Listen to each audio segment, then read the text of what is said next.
I call to order the June 9th, 2014 regular meeting of the Cincinnati Board of Education. We welcome everyone and request that everyone in the audience please silence their cell phones and electronic devices. Would you please join me and stand for the Pledge of Allegiance to our flag.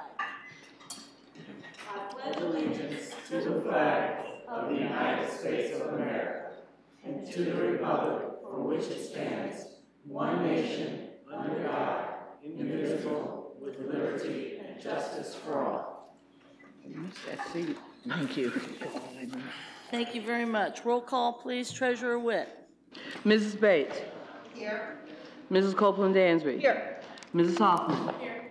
Mr. Coons. Here. Mr. Manera. Here. Mr. Nelms. Yes. President Bolton. Here. Thank you very much. And the chair was right now going to entertain a motion to amend the agenda. And I think Mrs. Bates has that motion, and we'll need a second eventually.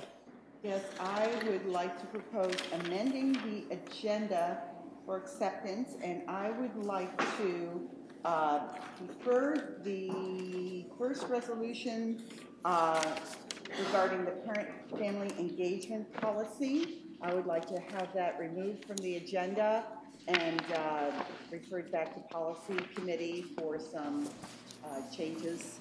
Second. We have a second from Mr. Coons. Thank you. Any questions or discussions about that? Great. Roll call, please. Mrs. Bates. Aye. Mrs. Copeland-Dansby. Aye.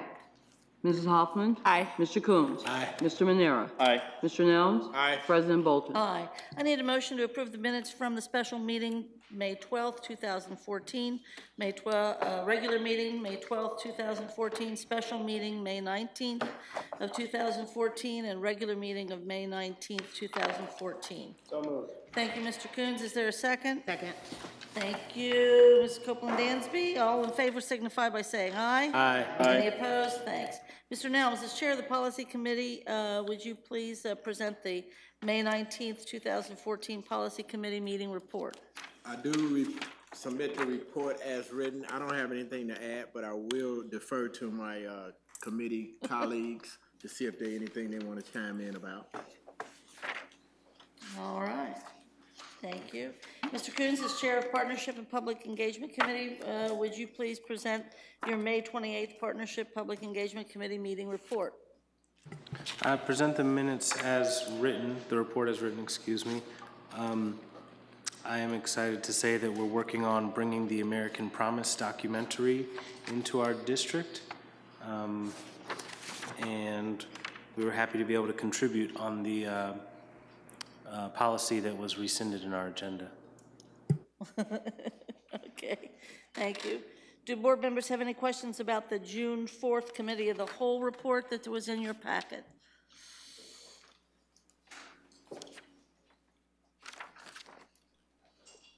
No. Okay, if not, do we have to vote, I think, voice vote on the committee? Right. Reports? Voice vote. All in favor say aye. Aye. Aye. All against?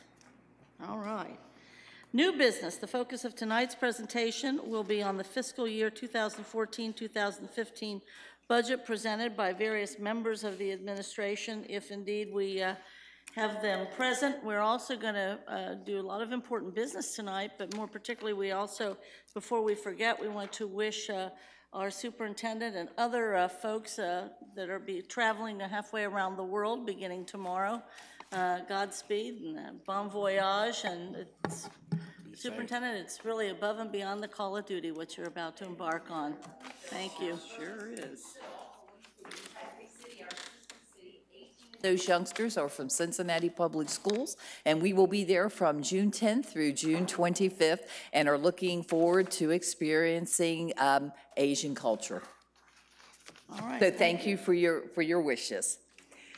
Tonight, we are going to present how the Board of Education, when you adopted on May 1st, 5 interrelated goals to guide the district, we as an administration came together to ensure all the projects we were working on to make sure they fit underneath your goals, and any new project we were going to come up with, we wanted to make sure that it was in line with the board's goals. So we do need to move forward with the PowerPoint. I've got the clicker, all right.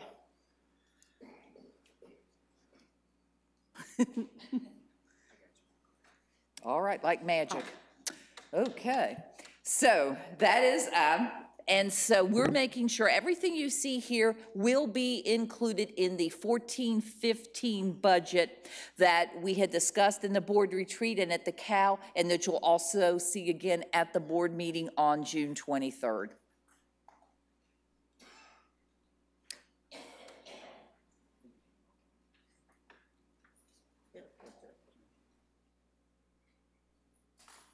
Okay. All right, thank you. Well, there's our board, your 5 board goals. And what we have done, as you said, since we really couldn't decide which of the 5 goals are most important because they're all so vitally important, we just kind of started at 12 o'clock and went around. And so just to make that clear. All right, the first board goal was, my. Great communities. There we go. All right. I'm going to leave it on the screen for a moment or two because I know the board is familiar with their goals, but we do have an audience that wants to give them time to read about how the board wants a robust network of engaged parents, communities, and other stakeholders that work together to build safe, vibrant schools at the center of safe, vibrant communities. Ooh, thank you. Now, we took a look at what work does the administration do that fits under the Great Communities goal. Well, number 1 is developing a new social media policy and also developing and implementing a mobile app to reach out and touch our parents on cell phones, iPads, so that they wouldn't always have to try to dial us up through the phone or look on our website. Also, the plan is to develop a comprehensive family engagement plan and also strengthen our strengthen parent engagement through LSDMCs and our Parent Academy. So it's vital that we encourage our parents to take an active role in our site-based councils, which are our LSDMC meetings, and also come to the district-wide ones where we train individuals. Now, the next board goal is great systems. And under that particular goal, we want to make sure that operations and resources, no matter what they are equitably distributed throughout the district and are all focused to making sure we meet our goals of high academic achievement. So, as you can see, this one really impacts everything you do. We want to make sure the quality of our data that goes to the state and federal level is accurate, to make sure that we're getting the funding that we need. We also want to make sure that our customers, the parents, when they call us, we've got a centralized call center for our transportation. And I think it came up at our board retreat, looking at eliminating the Metro fare drop for our high school students, because at 9 through 12 there's a fare drop. K to 8 there is not. So we've worked that into the budget. We're upgrading our routing, which is our bus software.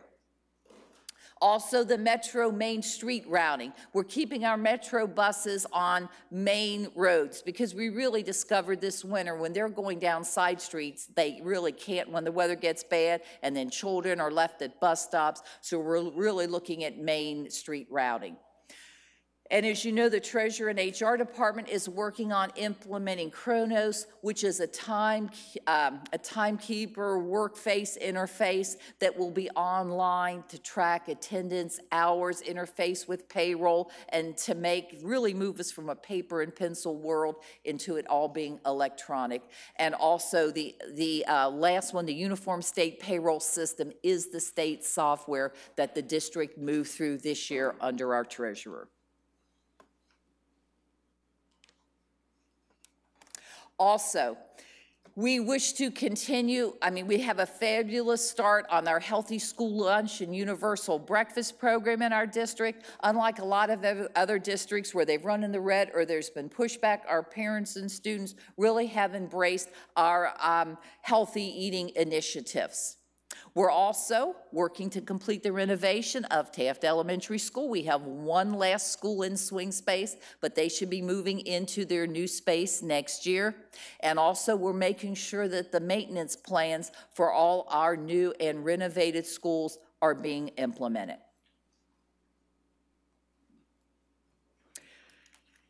Great learning environments, critically important if we are going to meet our academic targets. So underneath, this is the goal. I'm going to give everyone in the audience a second to read it.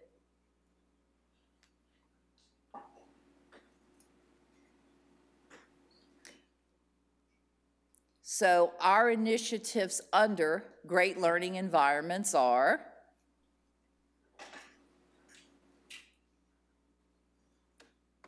obviously, early literacy is crucial, the whole early learning piece. And we're happy to report our summer school is up and running. And we really are, 97% of our youngsters have passed the 3rd grade guarantee. So we're very happy because we have 3,000 third graders and we're down to a little over 100 who have not passed the 3rd grade guarantee. And hopefully at the end of June, we'll be able to give them an assessment, and then the state is providing an assessment in July. So we're hoping that almost every child, our goal is every child, but and we're almost there. We are truly almost there in terms of making sure all of our youngsters can move on to 4th grade and have passed the 3rd grade guarantee.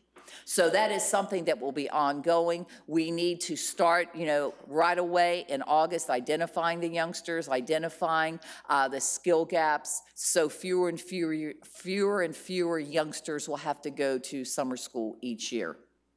We also want to create 6 demonstration classrooms, and I think that was discussed at our board retreat, so that our teachers can actually come into the room where a master teacher is using all the new technology and learn how to take that information back to their classroom and repeat it. We figure that is certainly more valuable than just hearing about it at a professional development seminar, is actually going in and seeing a fellow teacher using the equipment. Also, we want to foster greater student involvement. We had our first student leadership conference last November. We want to repeat it again in the fall. Also have a superintendent's advisory council made up of a representative from all of our high school. And of course, we're continuing to fund our MORE program. The social emotional learning, we are working with Marison to implement that, especially starting at our 7th and 8th grades, and also summer professional development both in June and August for our teachers, continuing to strengthen our positive school culture, and we have a task force looking at redesigning our A to S, A to E program, which keeps youngsters in school and we don't suspend them and put them out on the streets. Great learning choices. At the last CAL, we talked about open enrollment. So obviously, a lot of families out in the community are looking at the choices we have in Cincinnati Public Schools and actually signing up wanting to come here. So we are very, very delighted that we had over 600 families wanting to come to Cincinnati Public. So that is the new board goal. An explanation of what we're looking for in terms of learning choices.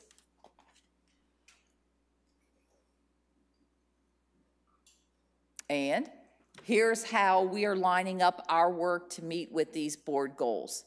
We're working on expanding our dual enrollment program we have with Cincinnati State and having more advanced placement offerings in our high schools. We have a committee looking at equity of extracurricular activities, clubs, and sports in our schools. We are looking at expanding the number of community learning centers and also the services provided in those centers, which truly has brought national attention to Cincinnati, because as with the wraparound services, we all believe that that truly has helped us meet our academic targets, the fact that we're taking care of the whole child. And we are looking at starting a partial hospitalization program, which I believe we talked about in committee this afternoon. That's actually bringing our youngsters, instead of paying tuition to send them somewhere, creating that in our district so our youngsters can stay with us. And great people. And last but not least comes this. You know, education truly is a people business. So we're very much aware that our success as a school district depends on attracting, developing, and keeping the best and the brightest, as Board Member Hoffman reminds us on a regular basis. So in terms of great people, this is what we are doing. First of all, there's the board goal, which I think just says it all. We want to recruit, grow, and advance professionals committed to serving our diverse students. And the ways we are going to do this are, we are so happy that we have, and with the cooperation of the Cincinnati Federation of Teachers, we now have one really vacancy round, which will allow us to not have to wait till the end of May, beginning of June to hire. We can start hiring new teachers beginning right at the beginning of March. We're designing a mentoring program. Well, actually, the state mandates an entry program that we are going to supplement and beef it up for all new teachers. We're looking at Teach for America.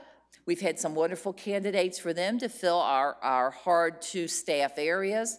We're also having the New Teacher Project evaluate our whole recruiting and induction process in the district. And we're also looking to enhance alternative licensure pathways, working with new leaders for Ohio schools, which is part of a state straight A grant in cooperation with Ohio State. And we're possibly looking at having alternate licensure for some of those individuals starting off next year as they complete their coursework at Ohio State. Also, now that we have successfully completed our collective bargaining with our various units, we are working on a timeline and plan to implement all the new items. PD is planned for August for principals and BRs and teachers in the building about all the changes that are there. Of course, we have our rigorous evaluation system. OTES is what they call it, but it's our CTES, but it's based on the OTES model from the state. And as a result of that, we're going to have to do more and more customized professional development depending on what the teacher's evaluation said they needed assistance with. Marison is going to work with us to customize those plans for teachers and principals based on the data and but really based on the data in their evaluation. Oh, so at this point in time, the board also had asked if each department would talk about how their department budget feeds into the board goals.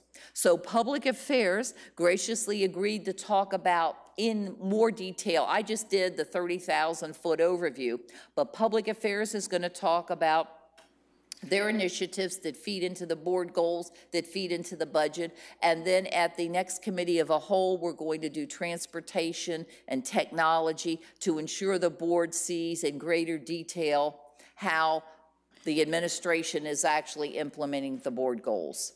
Superintendent, before you move to the next part, are there some questions or comments for the superintendent prior to Public Affairs presenting? Mr. Coons. I simply want to say I think you did a great job of interpreting what we wanted to see and finding concrete steps towards achieving our goals. So thank you for the work. Yeah, appreciate the quick turnaround from a standpoint of the retreat and then you being responsive to it.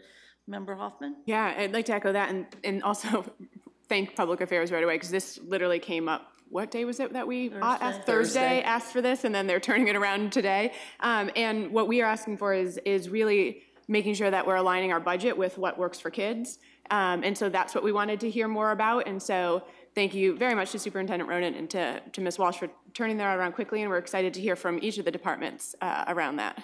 Any other comments or questions? If I could just ask a specific one, could you repeat that Metro drop piece for us? Yes, we are eliminating the Metro fare drop, the 50-cent drop for grades 9 through 12 for next year. And we have put it into the transportation budget. We are hoping that that will improve attendance, therefore improve academic achievement. So that's what we're looking to do for our 9 through 12 students. And that's a very, very costly item for our budget. It's $250,000. Okay, at the very least, I would imagine. So that's great, and that will help our families, and it directly impacts our children. I think that's great. And then if you could just repeat, I hope I heard you correctly when you said about our third grade reading guarantee? Yes, we have 3,000 third grade students in our district, and 97% of them have passed the third grade guarantee test. So we're down to a little over 100 youngsters. We have them in summer school, and we're hoping with the opportunity at the end of June that they too will be able to move on. So we have come a long way. So I want to thank the teachers, the reading specialists, the principals who've worked so hard this year, and our director of early childhood also to get us to this point. Well, I think also you to be complimented from a standpoint of the initial strategic decision that you made to recommend to the board, which is repurposing all kinds of dollars for this land, sea, and air approach of dealing with the third grade guarantee. And thinking back about 2 months or so when the governor was in town talking about your leadership and the district's success regarding third grade reading guarantee. These numbers are fabulous, and we know that we will take care of the other kids as well, but I'm sure no other urban can even come close to this. That's phenomenal. We are getting the job done with our third graders. Member Copeland-Dansby. Thank you so much, Superintendent. I'm really impressed, again, by the turnaround just from Thursday and how clear the goals related to the budget are with what the board's goals are. Very crystal clear. I've heard some really exciting things. The one thing that I would like you to speak a little bit more about is the Community Learning Center expansion, I think is the way that you, or expanding Community Learning Center services. We know that these extra services are very important for our families and for our students. And I know that that is part of Mrs. Walsh's plan, but I'll give you a little tidbit. We are looking at expanding to 2 or 3 more community learning centers next year. In fact, we have written grants for that, so that is our hope. But I will leave the rest. I don't want to take Janet Walsh's thunder, because they are working hard to do that, and I see Mrs. Doppler in the audience. So hopefully we'll have 3 more community learning centers and some expanded services. You know, their new dental clinic is going to be opened at Western Hills next school year, so that is one of the expanded services that's coming down the pike. Thank you again. Any other questions or comments for the superintendent? Mrs. Walsh. All right. Thank you. Thank you. Good evening, everyone. Good evening. The Public Affairs team is really excited to be able to support the board's goals and the strategic initiatives that have been developed to advance them. We're so excited, in fact, that 3 members of the Public Affairs team are with us this evening, and I just wanted to acknowledge them. Could you stand up, please? Rolanda Smith, coordinator of, Rolanda Smith, coordinator of Family and Community Involvement, Susan Doran-Kemper, our designer extraordinaire, leading us into the world of digital marketing, and Julie Doppler, coordinator of Community Learning Centers. They're also here for backup in case there are questions that I need backup for. The truth is that. That is true. We are so excited that by early next school year, we're going to launch a mobile app to improve communications with our stakeholders. I'm going to cue Dion because I'm not going to attempt to drive with that touchy little slide advancers. with more and more of our stakeholders connected to communications via smartphones, we believe that this app is going to facilitate our parents and community, other stakeholders, getting the information that they really want in a customized way from CPS, and at both the district level and school level. At the same time, this app will help us do a couple of things. One, we'll be able to connect analytics on the types of information that our stakeholders seek the most, so we can continue to refine our communication tools. And as with any app, we will be collecting information, contact information from our stakeholders, and we think that it will allow us to do it in a way that's much more accurate and up-to-date than some of the current strategies we use to update our databases. Next. So the type of information that we develop to present through this app, and we work with information and technology management to do it, will be the kinds of information that aligns well with current district platforms. So that was very important to us, as well as to be able to provide a translation function that the user can select. So no matter what language that they speak, they will be able to, if it's a written language, be able to translate it. And the specific information will really vary from things like district news or school news, lunch menus, and emergency alerts such as school closings, to student access through even tutorial programs such as Study Island. And we'll also have the capacity to give parents notifications, sort of alerts on student progress. So if grades drop or if there are excessive absences, parents can choose to have a push notification about things like that. Our team also has been involved in planning for the My Tomorrow initiative, and this has been so helpful to us as communicators to be really in on the ground floor for this very, very important initiative. We truly believe that this will help us as a district better prepare our students to be successful in the careers of today as well as the careers of tomorrow. And it does involve transforming, in a sense, schools as we know them today. And in so doing, we understand that there's a huge communication and branding component to build awareness of this as well as support for the direction that we're moving in. So we are planning to officially launch. I know word has gotten out already, and that's okay because it's creating a little buzz that will, we hope, generate excitement for the official launch of this initiative on August 14th at our State of the Schools event, a morning event. And as part of that, we will be providing our parent calendar for this year, which supports the theme of preparing our students for the world of tomorrow and beyond, and a video to accompany it. We also, other major initiatives associated, or communication strategies associated with this initiative include billboards, a web portal, and a redesign of our high school websites. And I'd like to spend just a little time on the web portal and the high school redesign. This is a glimpse of what the web portal might look like across different devices. So the web portal is designed to be kind of a single entry point, a one-stop entry point for information and engagement tools, resources associated with My Tomorrow.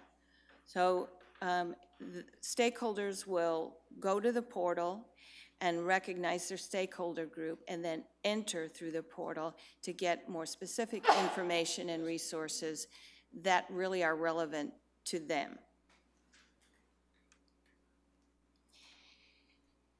We also are redesigning high school websites as part of this initiative. I know that some board members and others have already seen the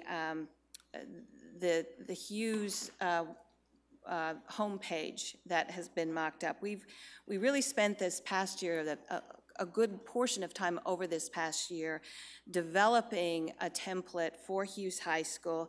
At the time, we really did not know that it would be so perfectly suited for My Tomorrow, but the time we invested over the course of this year with the Hughes team has really served us well, because we ended up being able to develop what we believe is a website that really, a template that really has the look and feel of My Tomorrow, the futuristic look, but still honors individual school traditions and icons. And so we're really, really grateful to the Hughes team for being able to work with us this school year.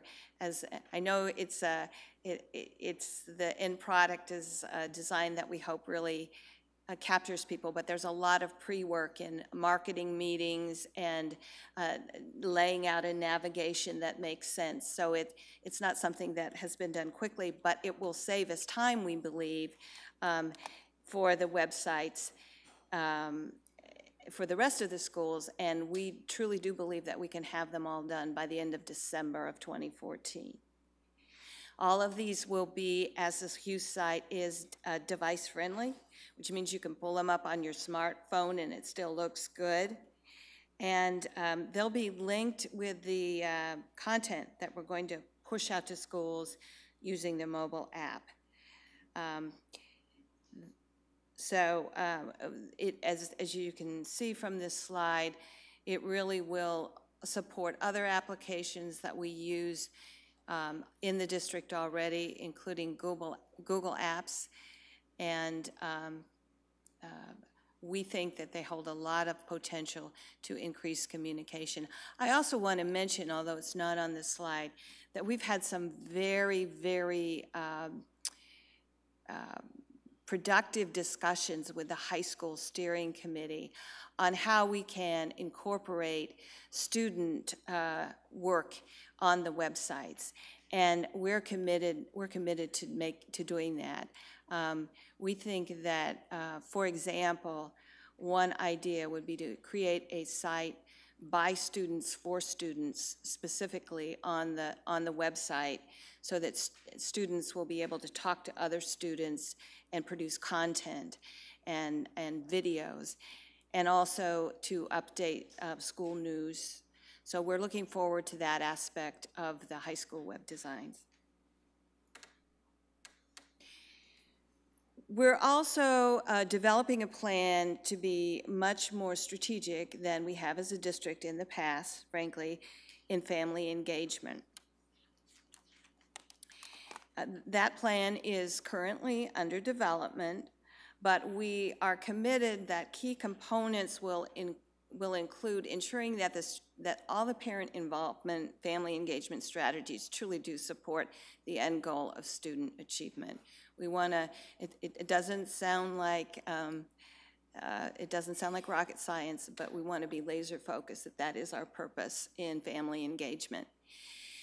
And we also see that there's a great opportunity within the various departments at the Education Center that touch parent engagement to collaborate and coordinate more. So we're using our collective resources at the district level in a way that is very smart and strategic, and again, is collectively focused on supporting student achievement.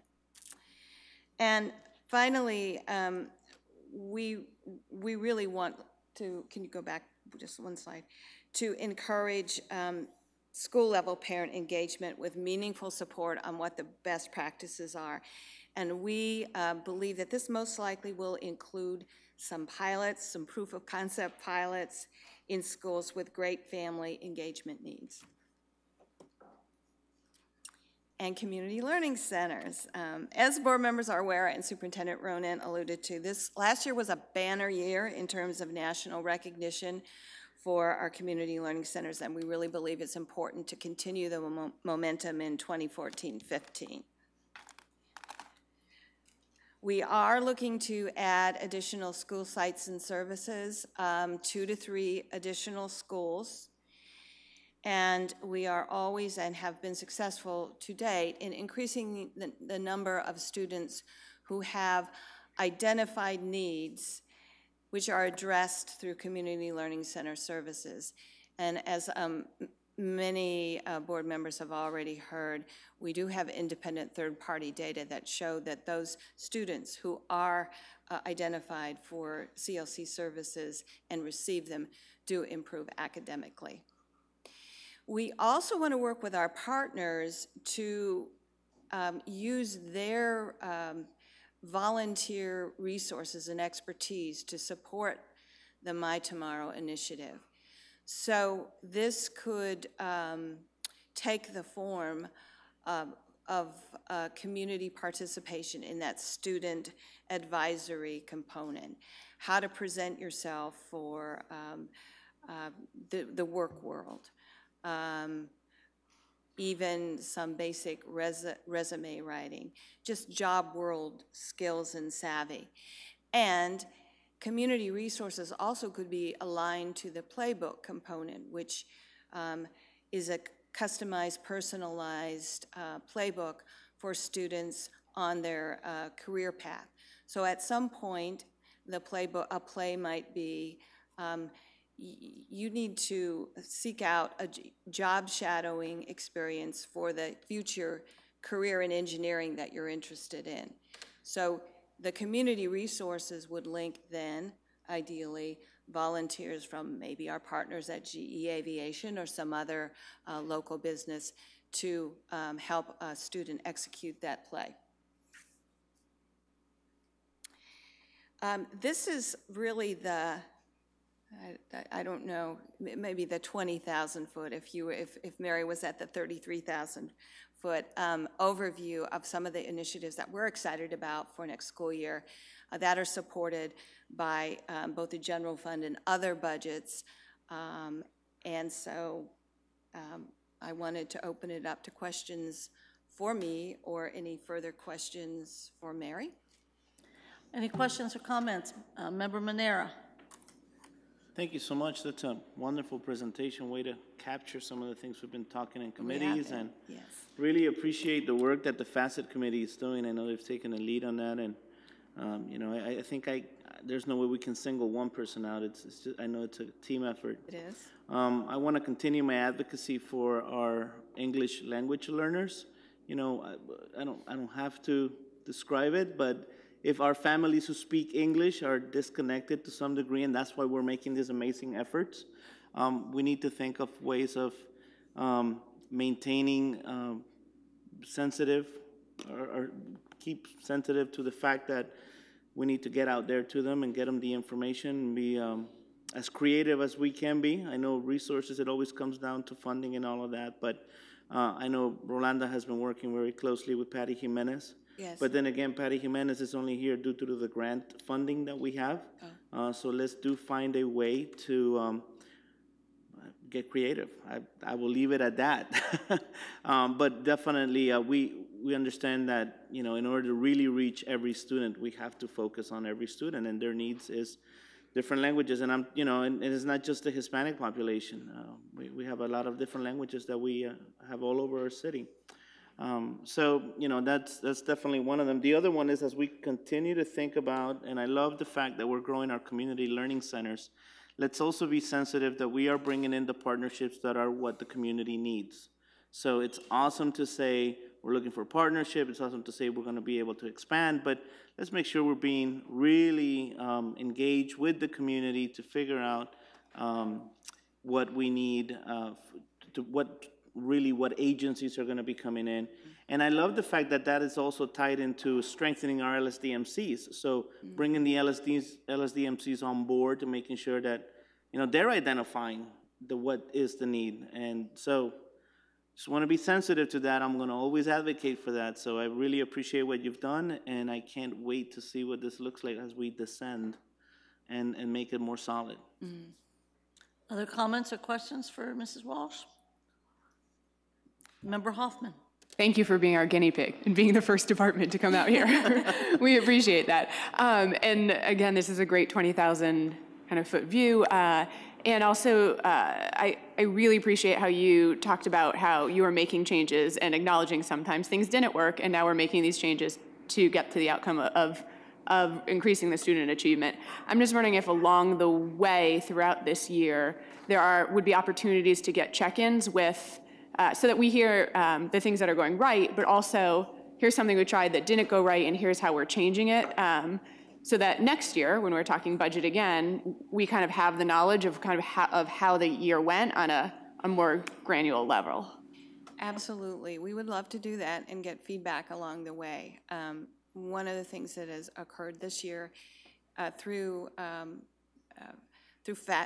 board participation in FACET and other committees and partnership and public engagement is that it has been an exchange of ideas and conversation, and that's helpful to us in the administration because we take some of the ideas and think perhaps in a little different way and share ideas and together come up with a strategy that is better than if we weren't sharing ideas. So I appreciate that, and absolutely we can formally, however the board wants to hear it, whatever board body, we would love to update the plans and our progress throughout the year. Other questions?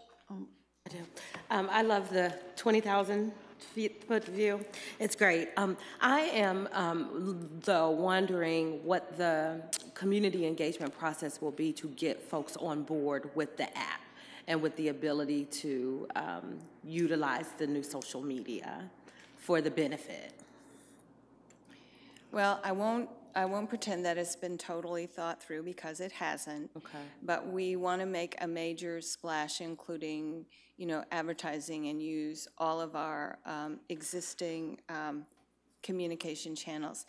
In addition, we are working with a consultant who has worked with other school districts, and we really want to mine their experience for some strategies on what's the best way to push it out.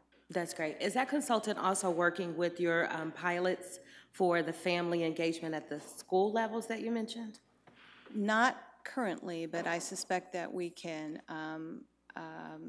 hook them in. Okay. They're a communication technology company, but again, technology is becoming more integrated with general communication strategies than it used to be. Sure. I would imagine that we'd have one track probably for students and maybe one track for families or parents or what have you. I just don't want our families to get lost in all the technology that our students are excellent and awesome with using, but then as parents, we can't follow along with the Power School or the other imminent issues that our students are facing day to day. That's an extraordinarily good point, and I think it's part of the work of our strategic, our more strategic approach to family engagement, and also to Mr. Manera's point too, we need to be able to serve the breadth of parents and families in Cincinnati Public Schools, including some of the quote-unquote harder to reach families. And we dipped our toes into it a little bit with some of the strategies that we began this school year, but we want to do it in a much more comprehensive way involving all of our families, including our ELL families, and to really try to bring the expertise of the pieces of the people who work in this building around that together, so that we can really be more deliberate and comprehensive about it. And as we point out the need for our ELL families and other language barriers and that, we also have huge literacy issues with a lot of our families, and just really being cognizant and open-minded to a plethora of issues and concerns that our families face. We know our student population, and we just really need to be cognizant, and I'm sure you all are.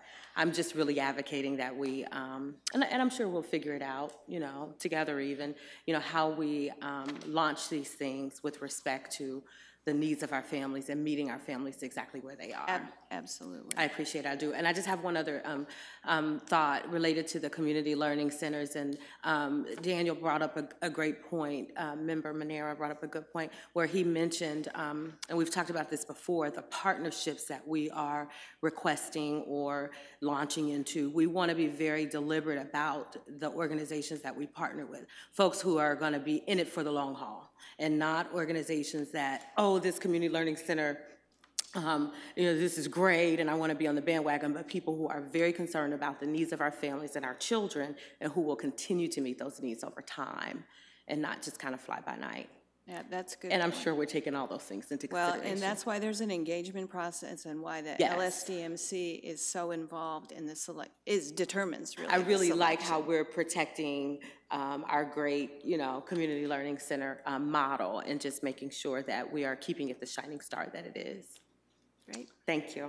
I have just a couple things to add, just on a specific, when you're talking about student involvement with websites or whatever. Last year, well, several years ago, I didn't go to a board conference, but I was lucky enough to go to the National High School Principal and Assistant Principal Administrators meeting, and found more things that were of interest there than some of the stuff that the national board people talk about with one another. And at that meeting, we were introduced to one of the high schools was, it's Manor High School, it's Manor District, and it's pronounced Manor, but spelled Manor.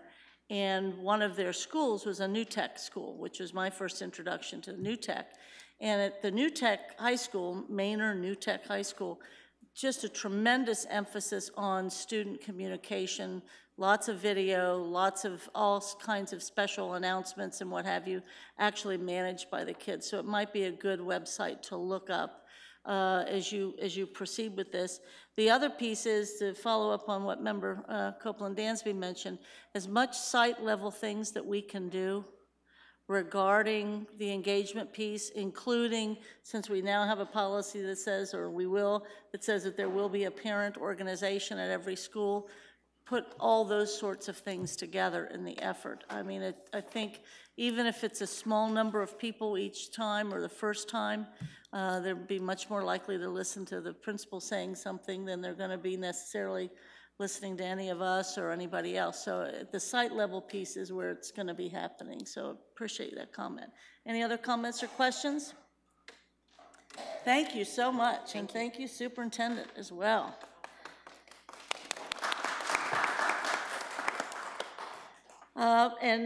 Now, let's see, Mr. Nelms, do you have some kudos for us? Yeah, me and Board Member Manera will have 2 kudos to share with you and the public.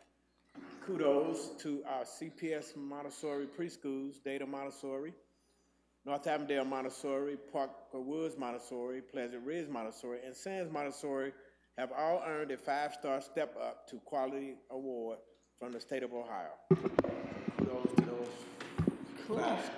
Oh, thank you so much for pointing that out, because that's the new system that the state is rating preschools, and as a district, we're having to also be rated. So 5-star is the highest you can get, and that'll be incredibly important in the future. Kudos to Ms. Davis for bringing that up.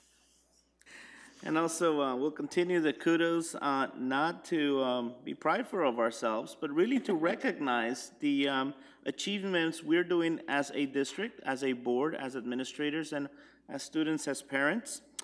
So kudos to ourselves in partnership, not push out, a guide for school board members, community partnerships for student success. It's a new guide from the National School Boards Association. CPS community learning centers are featured in this component, this article. More significantly, our own board policy on community learning centers is highlighted with the Hartford, Connecticut, Seattle, Washington, Oakland, California, San Pablo, California, and Portland, Oregon. Also mention them. After Cincinnati, this was featured as part of the Board of Education. So, kudos. Kudos to us, and a follow-up to the CLC presentation that you just made as well. Any other kudos to add? Ms. Copeland-Dansby. I'd really like to add kudos to all of our Cincinnati Public School high school graduates. We have just concluded our very busy graduation season, my first time being involved, and happy to say that I was a part of 4 different graduations, and just, you know, the culmination of everything that our students and families have worked so hard for, and on that very special day, they get an opportunity to celebrate along with getting their diploma. So kudos to our students and our families for their work towards graduation. Super. Ditto. Any other kudos or comments? Wonderful. And now we will have the sharing of the retirements. Mrs. Bates. And we have quite a list I of bet. people to honor today for their. Tis the season. It is. We have for our certificated personnel, Cheryl D. Barnes from Silverton, a teacher. Lynn A. Brigner, teacher from Roll Hill. Brenda A. Miller, a teacher from Alternative Learning Sites. Mary Lou Priestley, teacher, Gamble Montessori. Renee Y. Rashad, principal of Douglas. Deborah A. Say, substitute teacher. Gail C. Smith, teacher from Aiken High School. Mary D. Stawn, teacher, SCPA. Gary J. Vale, principal, Sailor Park. Judith A. Walker, teacher, Taft High School. Janet K. Washington, teacher, Aiken High School. Michael J. Wathen, teacher, Walnut Hills. Perletta A. Williams, teacher, Walnut Hills. And from our civil service personnel ranks, we have Karen Barrett, school community coordinator.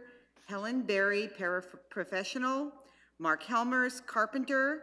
Yvette Johnson, custodian 2. Charles Murgy Jr., level 1A building engineer. Diana Nelson Grievous, custodian 2. Alice Rich, food service helper. Maxine Robinson, custodian 2. Brenda Schomburger, lunchroom manager. William Sipe Jr., level 2 HVAC technician. Donna Stotler, paraprofessional. Stephanie Suggs, custodian 2. Nancy Truesdale, help desk technician, and Florence Widmer, paraprofessional. And we thank you all for your service and wish you well. Thank you, Mrs. Bates. Appreciate it. We're now at the item of our agenda for hearing the public, and we do have a speaker today, as promised at our last meeting. We have Pamela Truesdale, who again is going to be talking to us about challenges to the engineering program at Western Hills.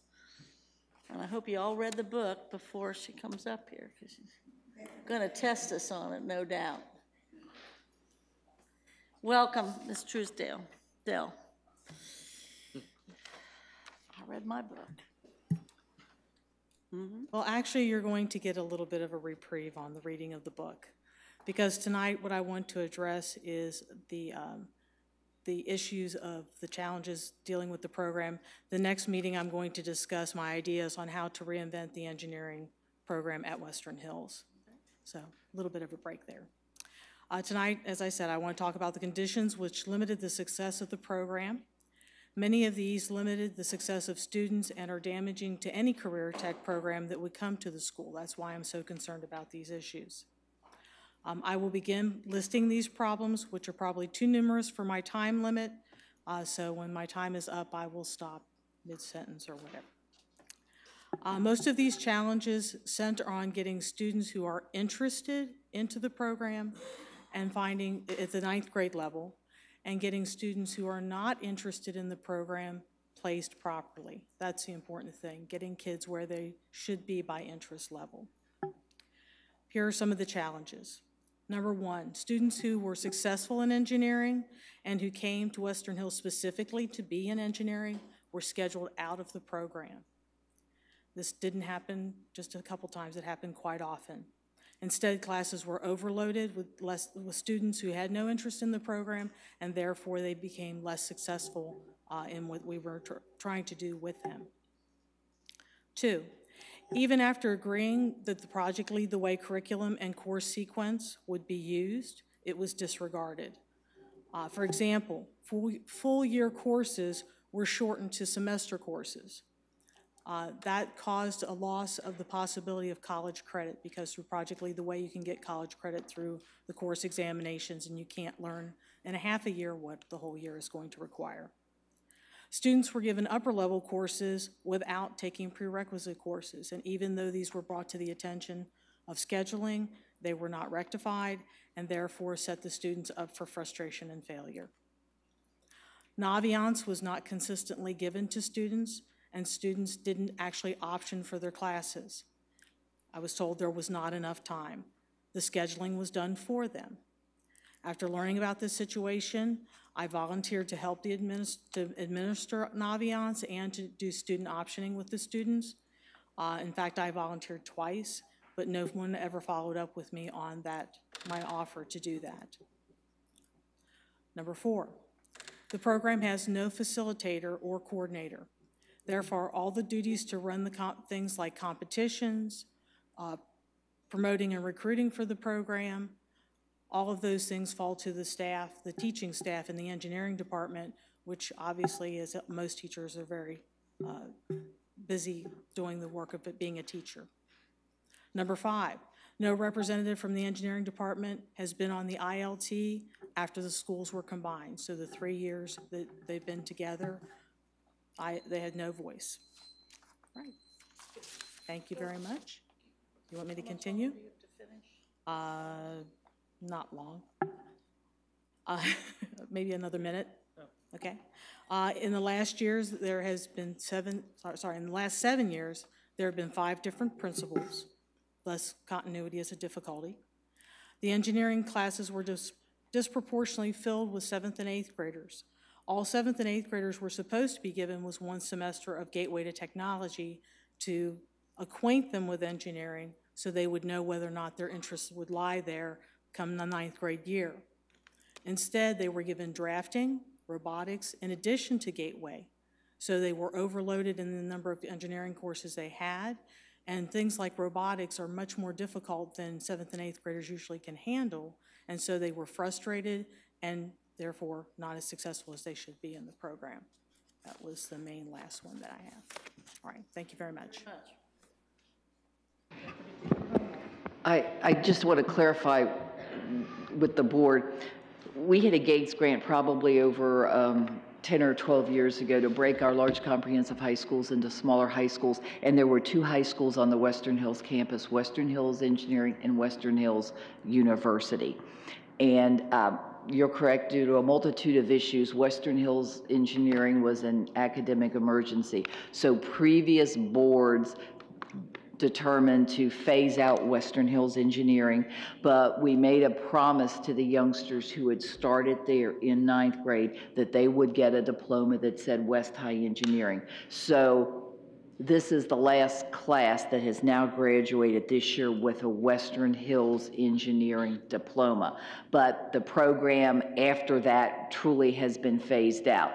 Now, I know that Western Hills University, I think, moved 1 or 2 of the engineering classes over, but I cannot say that that's the direction that the current LSDMC is going in. I know that they're taking a look at what programming they think the university should have. I heard some talk about possibly some type of medical interest, but certainly don't quote me on that because I know the LSDMC has just begun to talk. So I do not know if the current LSDMC is going to want the university, Western Hills University, to take on or continue with the engineering program. So that really is the situation, and that's why it's happened. So we are notifying ODE that as of this June, with this graduating class, Western Hills Engineering does not exist as a high school anymore because I think there's only 50 or 60 youngsters left in it. So I just need to clarify that. So I don't know the direction that the site-based council is going to go in terms of a career tech program or what they want to do there. I just was looking to provide another option to engineering in a different form than it's in currently. Great. But I just wanted to let everyone know that's what's happened. So it may not exist after this year if the LSDMC doesn't want to continue with the engineering or if they want to go in another direction, because I do know that they have a group looking at possibly some other options. Thank you to both of us for the information and the clarity, and Superintendent, please kind of keep us informed as to Western Hills, because yeah, I think it's important, because the board, I know, would want to somehow be very aware of what changes the site is determining to do, so thank you.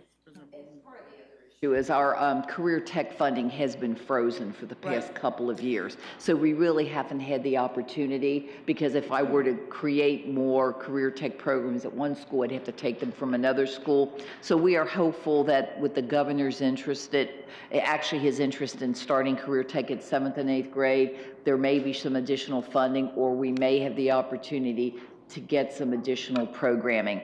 And that's why Western Hills has started to look about in terms of what direction they'd like to go on. So we're hopeful that we will get funding for whatever program they decide on. But that is the situation, that Western Hills Engineering will not exist as an entity as of June 30th of this year. And I have been on the discussions of the new programs, just to let you know. I'm staying actively involved in the school.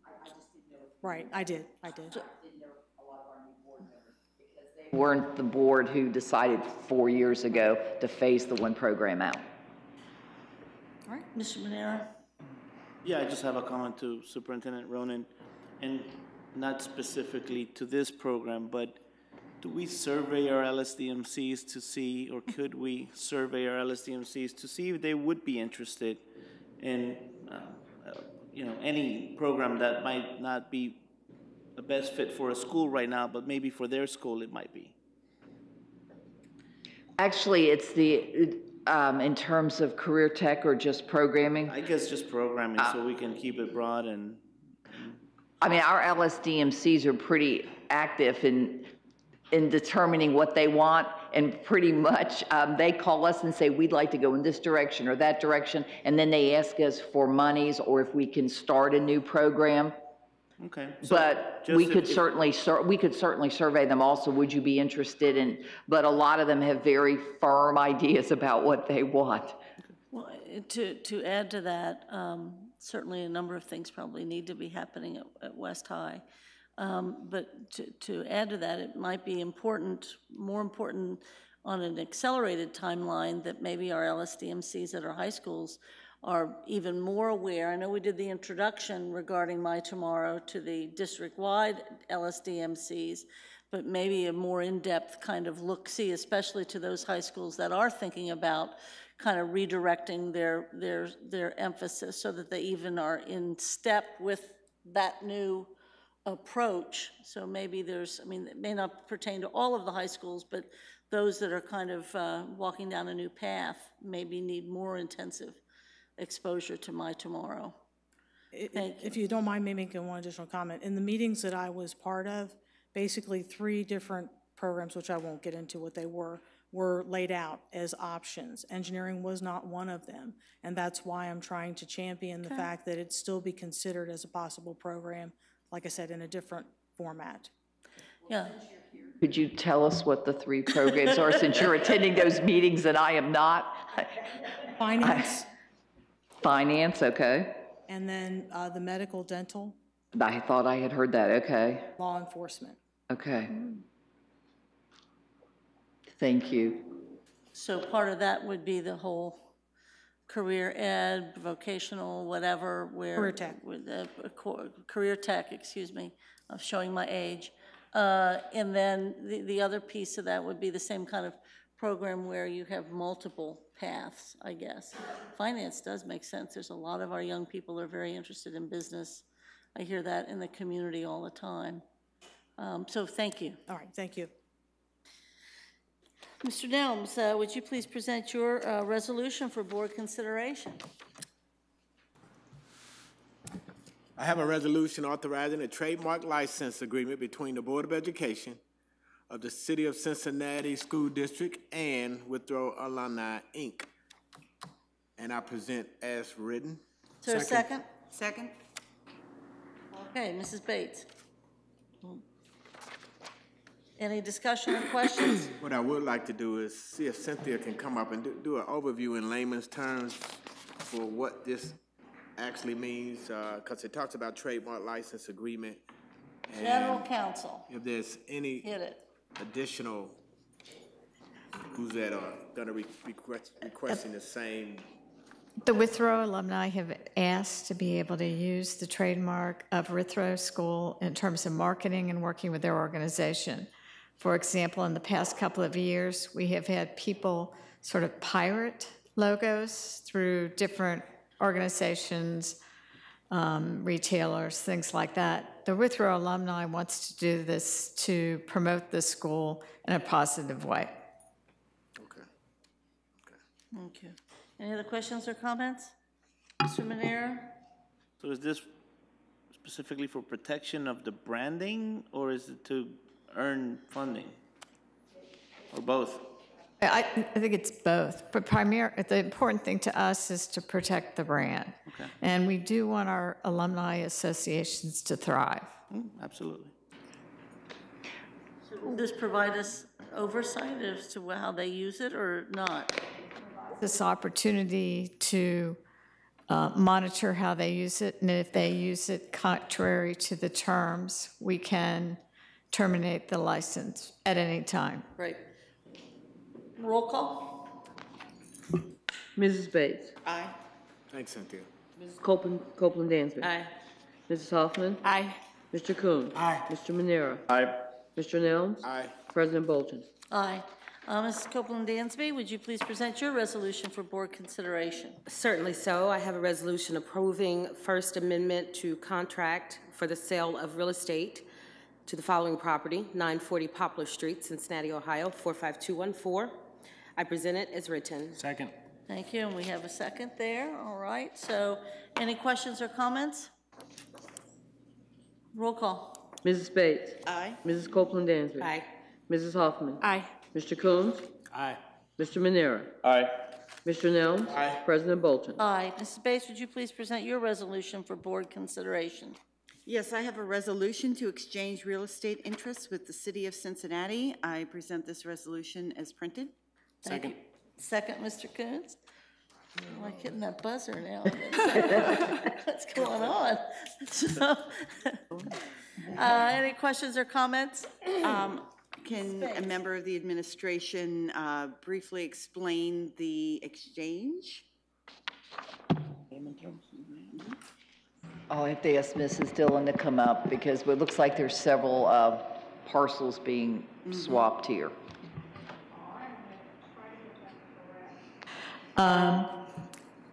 First of all, we have at Taft Elementary, that facility has had a Recreation Commission site, which is no longer going to be there.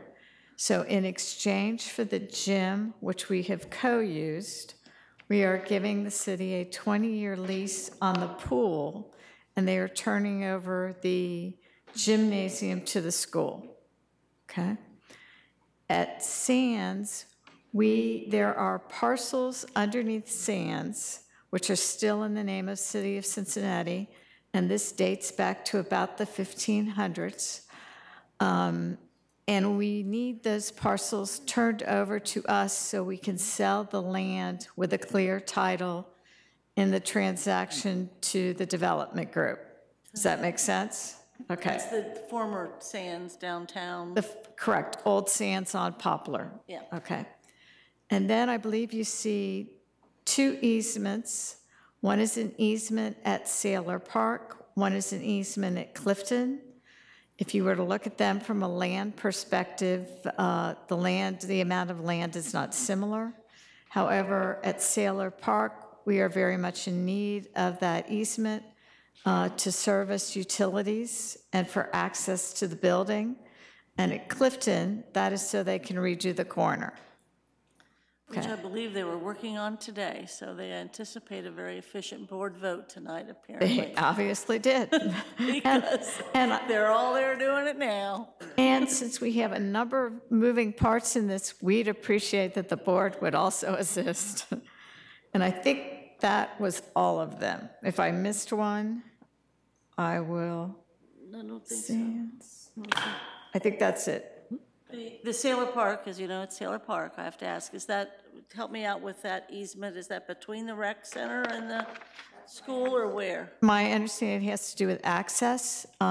There's going to be Bolton driveway constructed, so Okay. they need the land, and it's for that access and the associated utilities, just like you see with the streetcar right now and the utility work they're doing. Bad Yeah. analogy, but that's okay. Okay, bad analogy, but it's Bolton Drive. All right, thank you. Okay. Any other questions or comments? Roll call. Mrs. Bates. Aye. Mrs. Copeland Dansby. Aye. Mrs. Hoffman. Aye. Mr. Coons. Aye. Mr. Manera. Aye. Mr. Nelms. Aye. President Bolton. Aye. Superintendent Ronan, do you have a report for us besides your travelogue that's about to embark? No, I do not, but I'll have a report when I You return. will. When are you due back, Mary? The 25th. Thank you. Okay, do I have a motion to approve the revised recommendations of the superintendent? So moved. Motion, is there a second? Mr. Coons? It's gonna be his new nickname, is second. Okay.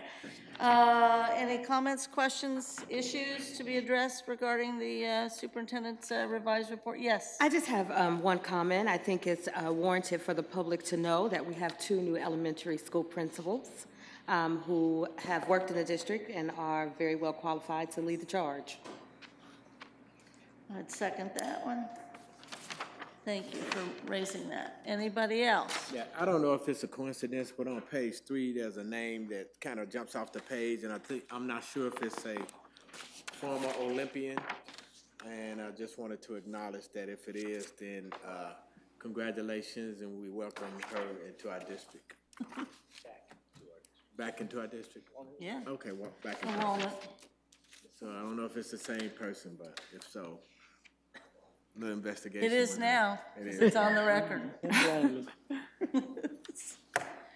Any other comments or questions? Roll call. Mrs. Bates. Aye. Mrs. Copeland Dansby. Aye. Mrs. Hoffman. Aye.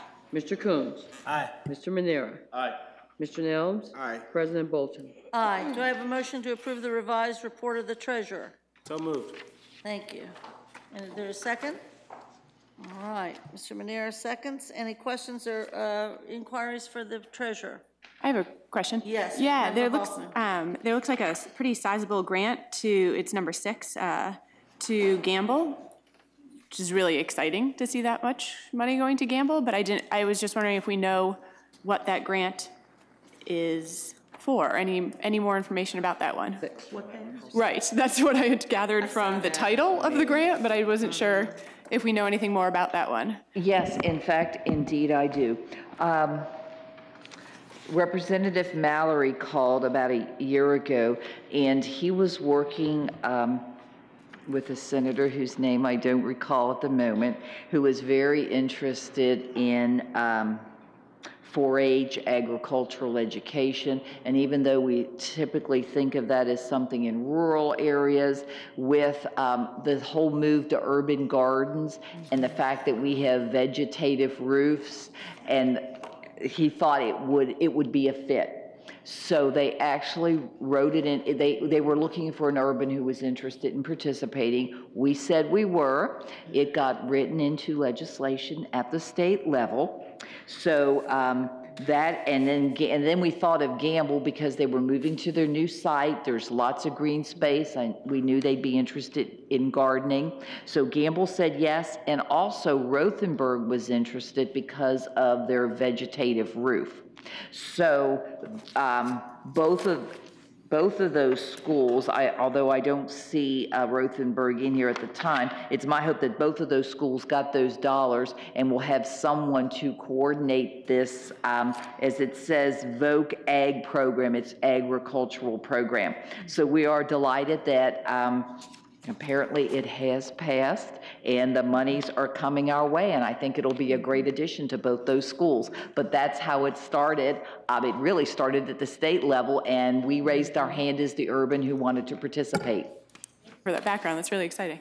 And I would also, I think this is really cool, and my understanding is Ohio State is pushing it from a standpoint, the Ohio State University, excuse me, has been pushing it largely because Ohio does lag behind on organic agriculture from a standpoint of us being such a major agricultural state, and they're interested, the Ohio State University and probably through the state are interested in numerous sites, even at the like the elementary grade level. And I know up in the north central corridor, like Pleasant Hill and Mount Airy and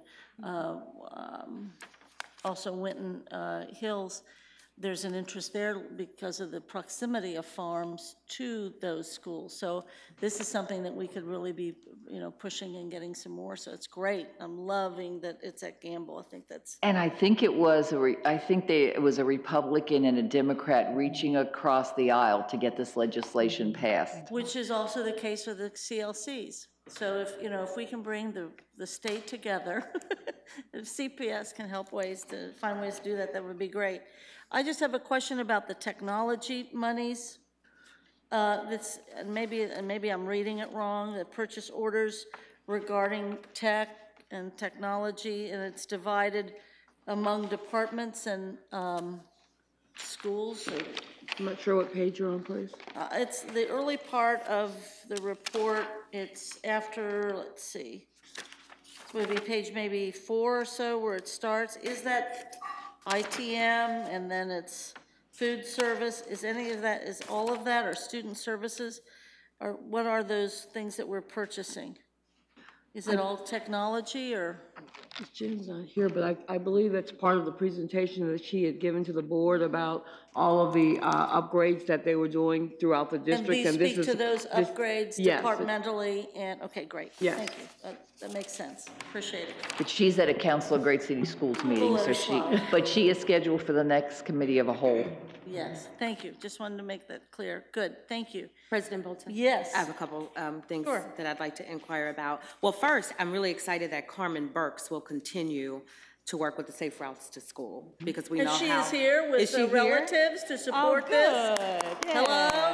We heard good things about you earlier this evening. But I'm very glad to know that we are able to continue that. We know how important it is to ensure that our students have safe routes to school. And then I have a couple questions about the RFP or the notice to bidders related to the stadiums and the, looks like replacement of turf and or logos on the field.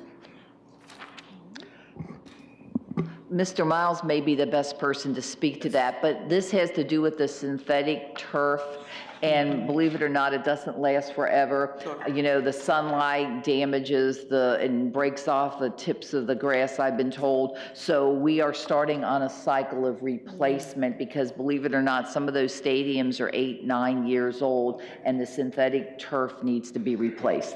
Yes, it's a safety issue. So currently this summer, we're looking at Withrow, doing the track and the turf. And then next year, it looks like we're gonna go and do Stargell, and we'll work something out with the Saints, so we won't interfere with their soccer group. But we have all these brand new fields, so we work with the treasurer's office to make sure that we have a plan in place that we can replace all of those in a timely manner. So we actually went out and looked at the turf, we looked at the tracks to make sure, and then put them in a format of which one was in the greatest need. And at that point, the two that were in the greatest need were Withrow and Stargell Stadium. Withrow is used, as many of you know, by the whole Hyde Park community. So their track is well used. So I believe they should be starting on that, like, as soon as this board meeting is over. Okay, good. So there's no disruption to the activities for What students? we wanted to make sure is that football would be able to happen. So they did make arrangements, football and soccer, they did make arrangements for practice fields. We're working with CRC on that. Great. I'm essentially asking about the football season. But they will be available for, I think, the first weekend. Real games is it August 29th or something like that, that first Friday. That's so it's 2 weeks before that. That's They great. said they were going to be finished. Awesome. Do you have another question? No, thank you. Okay. Anybody else? All right. Roll call. Mrs. Bates. Aye. Mrs. Copeland Dansby. Aye. Hoffman. Aye. Mr. Coombs. Aye. Mr. Manera. Mr. Nels. President Bolton. Are there, we don't have any inquiries or updates, at least listed? I do have. You have one? Go ahead. A question for Mr. Miles related to our Summer Stars program. I'm just curious for the community and the public to know any updates you might have on the number of students participating and the third grade alternate test date, which I believe is July the 8th, how we're preparing to ensure that our students are there. And in the second part, there are other summer programs that I'm not sure folks are familiar, like Bridges and that. I think we've done, we've looked at our research, and the research tells us that kids from urban areas lose a lot of their academic things that they learned over the summer. So in many cases, they're losing 2 to 3 months of what they've already learned. So under the leadership of Ms. Ronan, we've really pushed our summer learning programs, and we have programs that are ranging from K to 12. Our Summer Stars, I'll get you the exact numbers, but we have people who are calling all of our students. That is a primary focus at those third grade students who were not proficient on their fall scores. As Ms. Ronan mentioned, most of our students have passed one of the alternate tests. They have 2 more opportunities. One will be at the end of June, and then we will have one July 8th that we will have very few students who will be coming to that. And by that time, we should know their OAA scores from the spring. And we will also have, like I said, 2 more opportunities. We continue to focus basically on primary students because we want to be proactive. So we're looking at all of our K1, 2, and 3 students, looking at see if they're on track. We're not telling people not to come if they weren't on track, but that is a primary focus that we have, and we are trying to really be proactive and call those students who need to be there. Board Member Manera, we have 2 programs for a lot of our English second learner students at AMI, well, 3, AMI, Roberts, and at AWL. We've visited a lot of programs just to see what's out there, and it comes to the fact that our program seems to be better than those that we've visited. So we are continuing to work with that. We have one of our principals up here, Mr. Daniels at Withrow. We have I think last year you guys heard his summer bridge program that is outstanding, and we are doing that in a lot of our high schools, and basically it's because students are leaving an elementary level where they all get up in line and go to the bathroom, they all get up and go to the cafeteria. Then all of a sudden you're put in a high school where the bell rings, you have 4 minutes or 5 minutes to get to that next class. So Mr. Daniels, along with our other principals, are working with routines, organizational skills, just to get the students prepared of what high schools look like. And that continues to be something that we work with. Sitting behind him is Mr. Davis, who's also working with us with transportation, because now you have students who are used to riding the yellow bus and now have to ride the Metro bus, which is very different. So transportation has collaborated with us hand in hand to make sure that those things are taking place. We also have credit recovery, because one of the things that Mrs. Ronan has stressed to us, we don't want to have any students who do not graduate because of lack of credits. And with technology and those types of things, we put those into place. So we get those kids in, we're proactive. If those kids are having trouble with one of the OGT classes, providing them with intervention with those to prepare them for that. And then we have senior summer school, and we have that graduation. It is going to be, I believe, August 5th for our senior graduation. Typically, there's 70 or 80 additional youngsters who didn't graduate in May, but we have a lovely graduation for them, usually in this ILC, but we've outgrown this. So we have asked the principal, Mr. Daniels, who's back there in the audience, if we could use Withrow, because Riverview East graduated from there, and yes, Eric and I were there, and it just was a lovely setting, and then we can hold 400 or 500 individuals, because last year it was quite crowded in this room with standing room only. So we're going to have our summer graduation at Withrow on August 5th. So really and truly, we have a pretty comprehensive summer learning program ranging from grades K all the way through grade 12. That's great information, and I appreciate that level of detail for the public to understand. Okay, Thank you so much. Thank you. Other inquiries? Yeah, I just want a clarification because I'm looking at the board briefs and the board calendar, and in the board briefs on June the 25th, Wednesday, 11:30 is a special public meeting, and on our board calendar, it's listed as PPE. So just so we all know what meeting is when. There's been a change?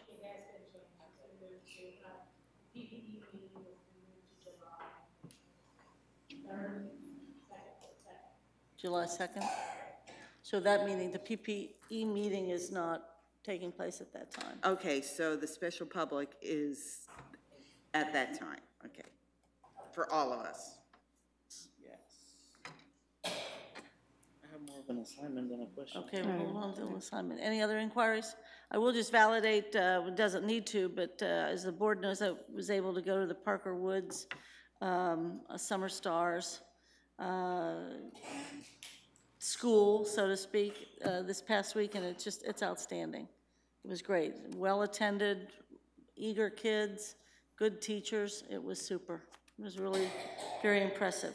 Okay, no other inquiries? Oh, no, I have assignment. Okay. Go ahead. Let's move to assignments.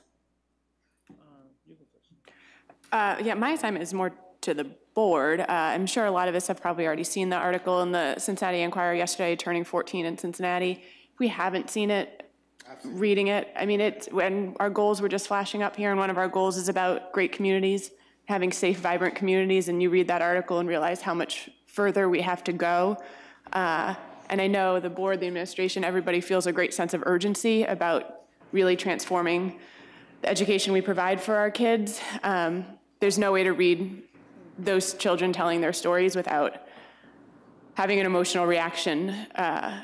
Yes, so an assignment to all of us to read that, reflect on it, and what that means for our work.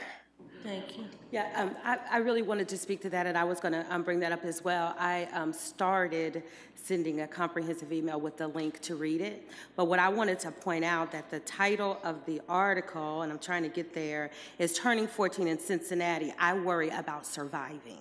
And when you read the stories of these young people who are all 14 years old, if I'm not mistaken, 3 of 5 of them were Cincinnati Public School students. And these kids talk about, you know, having to be concerned about just traveling through their neighborhood. So you probably believe that a lot of that is traveling to school. You know, it talked about dangers that these kids are involved with. The one young person who is a Cincinnati Public School student, and you have to say this, is he's accused of attempted robbery or that over on DeSales Corner. So these are students who we see every single day. So if you haven't seen the article, and I'll make sure that I'll complete that email for you to just pop on the link. It's lengthy, but very heart-wrenching and very true. So the Twitter folks are, oh my God, you know, this had me in tears and this and that, and it would have you in tears. But for me, I already know that this exists for children. And we have to really be concerned about the safety of our students and just their capacity and capability to come to school and thrive like we want them to when they're faced with these things in their very own community. I go home to my student who is doing an absolute wonderful job this summer and is not concerned about his literal will I survive in Cincinnati. So these are our students and we have to step up. And so I echo Board Member Hoffman with an assignment to all of us is to pay attention to that. And let's continue to talk about it. We can't just read it and then put it to the side. We have to continue to talk about it like we're talking about diversity and really, really understanding who our students and their families are. So that's my rant for the day. I just want to make sure that the policy, public engagement policy gets referred back to policy. Okay, that's the assignment back to the policy committee. Great. Mr. Manera? I'll defer to Superintendent Ronan on who to assign this to, but the future class grant is come to an end, really the funding part of it, although the programming is still kind of going on. Can we get an update as a board on what's happening? And as I mentioned earlier, can we have someone take a look on what it would take to keep some sort of the component of the parent engagement that Patty Jimenez has done now that the funding is gone, on how can we continue to keep some component of that. We have Rolando who's doing an amazing job. I just want to see what that would look like. I don't have any idea or expectations, but I do have an expectation that it will continue to some degree. So if we can have someone look into that and just give us an idea on where you guys are at with that. Appreciate it. Any other assignments? Seeing none, we are adjourned. Good meeting.